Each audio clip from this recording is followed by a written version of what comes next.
Akib writes in, says, "Hi, Zach. What do you think is the best skill you've learned from playing football that has transferred well into life outside of being an athlete?" Akib, I learned people skills. That's the biggest thing I learned playing football. People skills, how to work with other people. It's so important to know how to work with the people around you and how to motivate people and how to be a helpful motivator and not a problem. And sometimes when to take the back seat and let another person lead. And I think football's really helped me in group projects in life and doing other stuff. Working in a group, football made me so much better. Now, I also learned that it's really tiring to work in a group and really hard. I prefer to work alone. I'm very happy running my own company and being by myself and not having to collaborate with other people. And, it's really frustrating when you can't choose the people you work with. If you're on a football team, you might hate some guy's guts and think he's got a bad work ethic and he's lazy and doesn't care, and you still need him. And that's how the world works. I mean, in an office building, you don't really pick everybody you work with, and you still need probably to cooperate with the people you work with. So football is this incredible analogy for life that I think can be translated so well to every other aspect of life. Another thing that football, really the best thing I learned from football was preparation. I was never the most talented kid in football. I was never the biggest. I'm 5'11", a $180. That's it. I'm slow. I could move like a little tiny bit, but I was never gonna win a race against anybody. I could run for like 10 yards and slide. So the way I made it work in football was I had to be very prepared, very, very detail oriented. I was never gonna win with the strongest arm or being the most talented. And so that's the thing I believe I really have carried over to my professional career is that, I played quarterback, and for me, quarterback was not just a position I played. Quarterback was who I was. I mean, I was a quarterback as a human being, and I try to carry that everywhere with me. I'm not in the NFL, but I can in my professional life be a quarterback in every day with how I interact with people, how I take on tasks, the responsibility I take on. I can dominate at what I do, even if I can't dominate as a quarterback anymore. And even though I never really did dominate as a quarterback, in my opinion, I was okay. I was a solid high school and college quarterback. But every lesson I learned from football helped me throughout life and helped me get to where I am as a YouTuber and as a podcaster. Whether it was me asking questions on an ESPN set saying, I was at ESPN being a camera's assistant, taking notes and asking so many questions. And, that allowed me to learn how to operate a camera. So when an opportunity came, I knew how to do the job. Or making self-corrections. Football taught me how to evaluate myself and be self-aware and try to make corrections, with my behavior or whatever, or this or that, or, it's mechanics or a process I'm doing at school. It taught me how to be a better student because I was always constantly figuring out how could I be more efficient in whatever way I'm doing things. Doing research was a big thing football taught me. When you're learning how to operate a camera, how to edit audio, how to Google stuff. So much. People ask me all the time how to do a podcast. I Googled it. So much of that was I took initiative and I figured it out myself with Google. Or, finding creative solutions is another thing football taught me. You need this guy to go here, and how are you going to do it? How are you going to convince a guy to show up on a Saturday when you need him to do a workout? How are this or that? I think football is uniquely got a lot of parallels to life. Because you have a big team size, a football team is like a corporation, and there's so many roles. The head coach is the boss, and the quarterback's the star, or whatever. And you got to work together to make a football team work and win games. And I think football is a crazy good analogy for life. But really, you can learn from anything, whether it's football, baseball, basketball, robotics club, cello, piano, theater club. People skills, work ethic, self-awareness, and attention to detail are all universally important. And when I have kids someday, I don't care what they do. If they want to play football, I'll support that. If they want to play soccer, God forbid, I'll support that. Bowling, robotics club, theater, cello. I just want my kids to do something. Because if you do some kind of activity, any activity you do, it pushes you as a human being and teaches you all kinds of lessons. Even, I think video games is an underrated thing. I mean, video games and skateboarding are two things that I love to do that have taught me a lot about life. Skateboarding, man, try to learn how to do a kickflip. It's so hard. You can't tell me a skateboarder doesn't know anything about resiliency because doing a kickflip is impossible.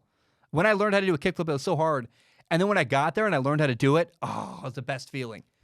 And then I encourage people, go look up Dark Souls.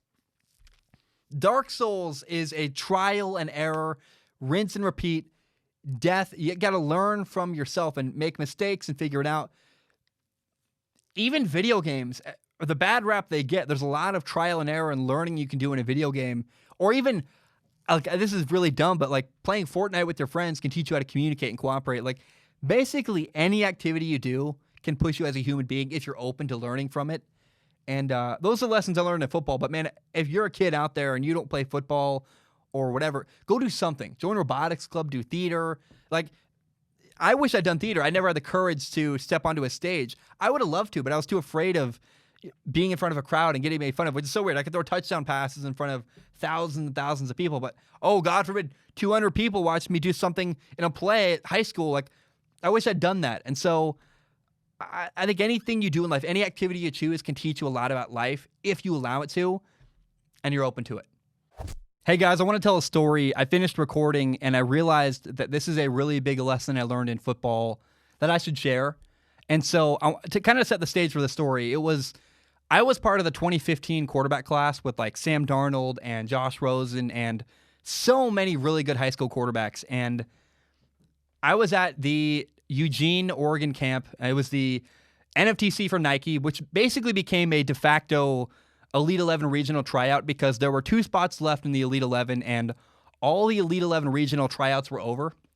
And so they were really evaluating the quarterbacks there to see who can we get. Is anybody left in the country that deserves to be in the Elite 11? And Ricky Town was there. He had flown up from California to work out in front of Trent Dilfer. Ross Bowers was there. They gave Ross Bowers a spot at the Elite 11 on that day. And I was working very, very closely with Trent Dilfer. And I'm very proud of this day. It's probably the best day I've ever had at a camp where I was killing it, making every single throw. My footwork was incredible. And I was showing up guys like Brett Rippon went to Boise State, became a freshman quarterback. Their starting quarterback freshman year through his senior year, 4-year starter at Boise State. I had a much better day than Brett Rippon. Now, part of that was because he was dealing with allergies up in Eugene. And Ricky Town, the guy who they ended up picking for the spot, had an ACL injury. Maybe that is why I did better than them on that day. But I killed it that day. I was very, very proud. And I got Trent Dilfer patting me on the back, calling me by name, got his arm around me. I'm killing it. And I'm like, man, this is my opportunity to earn a spot at the Elite 11. And I'm a no-name quarterback, no offers, nothing like that. I'm like, this is my opportunity. And at the very end of the camp, we're doing like half-field 7-on-7 where there's not a moment where I have a comeback, and instead of throwing the comeback, I throw the check down in the flat. And Trent Dilfer calls me over and goes, hey, kid, Zach, get over here. And says, hey, Zach, I love you. You've had a great day. I want to let you know you're not going to be an Elite 11 quarterback because we need a guy who can make that throw. We need a guy who can throw the comeback in that situation, and we need a guy who can throw the comeback. And I just took it. I said, okay, coach, yes, sir. And I was dejected, but hey, he's the coach. He knows what he's doing. And I've thought about that moment so many times in my life because I didn't challenge him. Not in a harsh way. And maybe if I could go back to that moment, I'd say, hey, Trent, you're wrong. Give me another opportunity. Right now, I'll throw that comeback. I can make that throw. I could have made that. I could throw a comeback. What the heck? But I never challenged Trent Dilfer there. And I don't know if he would have responded well. I'd love to have Trent on the show someday to talk about it. Like, hey, Trent, how would he have responded? And maybe if I'd said, hey, Trent, I can make that throw. He said, nah, shut up, kid. You're a dumb high school kid. I love you, but your day's over. We're going to go with somebody else. But the fact I didn't speak up at all is something I so greatly regret. And so that's something I've learned. Football taught me that is, number one, you can't change the past. I know that if I'd spoken up and made that throw, maybe I make the Elite 11, maybe I don't make the final 11, but I go to the Elite 11 opening camp and I get a scholarship offer. That would have been incredible, right? And I just think about that moment a lot because I never challenged Trent Dilfer in that moment. So I encourage you can't change the past, but you can learn from it. And 4 years ago, my little brother died, and it changed who I was as a person a lot. And I think now I'm the kind of guy that speaks up a lot in that moment. When I'm challenged or I think somebody's wrong about me or whatever, I'm not afraid to say, hey, I can do that. I can make that throw. I got a job as a camera operator for the Pac-12 years later from that because I spoke up. I said, hey, I can run the camera. I can do that job. And there are a lot of moments in my life like that where I can't change what happened in high school, but I know I can learn from that opportunity in that moment and do better next time. That's one of the best lessons I learned from football. And another thing I thought about, I didn't realize you could make your own opportunity. That's a big thing I never really understood as a high school kid. I was very timid and, hey, coaches know better. You do what coach says. Especially Trent Dilfer won a Super Bowl. But what I wish I'd also said is, hey, okay, maybe Trent doesn't want me in the Elite 11. I lived in Portland, Oregon. The opening happened in Beaverton, literally like 20 minutes away from where I lived. Why didn't I say, hey, Trent, you might not want me as an Elite 11 participant. Fine. Can I come help out at the Elite 11? Can I be a sponge and learn? Me and Trent had a great rapport on that day. Literally, like, he had his arm on me all day, working very close with me, giving me high fives, telling me great job. And I was pretty much the only person other than Ross Bowers and Brett Rippon and Ricky Town that he called by name. I was the only, and they're all scholarship guys. I was a no-name kid. And so, very clear to me, Trent Dilfer liked me. I got a picture with him. It was really cool. He's very kind to me. At the very least, I could have said, hey, Trent, you might not want me at the Elite 11, no problem.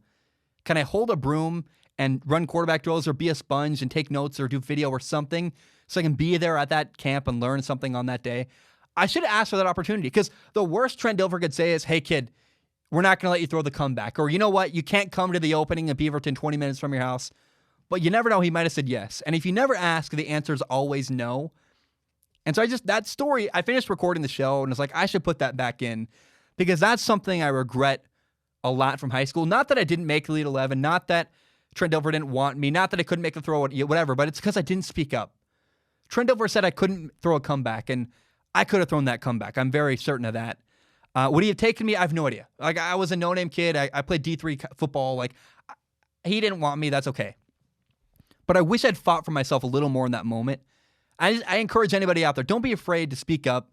Don't be afraid to fight for yourself and fight for an opportunity.